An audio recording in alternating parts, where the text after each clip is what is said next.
టెంపుల్లో దొరికే చక్కెర పొంగల్ అంటే ఎంతమందికి ఇష్టం, నాకైతే చాలా ఇష్టం. సేమ్ టేస్ట్లో నేను చేసుకుంటాను. ఎలా అంటే ఒక కప్ రైస్ తీసుకున్నాను, ఇంకా అదే కప్తో 3 కప్స్ వాటర్ తీసుకున్నాను, ఇంకా 4 విజిల్స్ పెట్టేసుకున్నాను.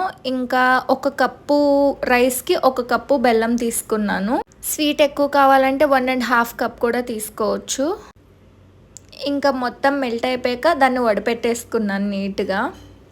అలాగే ఒక స్పూన్ ఇలాచీ పౌడర్ కూడా వేసేసుకున్నాను. ఇంక ఈ చక్కెర పొంగల్లోకి మెయిన్ ఇంగ్రీడియంట్ వచ్చి ఈ పచ్చి కర్పూరం ఖచ్చితంగా వేయాలి దీనిలో. ఇంకా తర్వాత ఫస్ట్ రైస్ కుక్ చేసుకున్నాం కదా, దాన్ని మంచిగా మ్యాష్ చేసుకున్నాను. నాకు కొంచెం రైస్ మెత్తగా ఉంటేనే నచ్చిద్ది చక్కెర పొంగల్. ఇంకా దాన్ని ఈ పాకంలోకి వేసుకున్నాను. గరిటతో కలపడానికి కొంచెం కష్టంగా ఉంటే ఇలాగ ఉంటుంది కదా పప్పు గుత్తు, దాంతో కూడా మెదిపేసుకోవచ్చు. ఇంకా గీ వేసుకుంటూ కలుపుకోవాలి.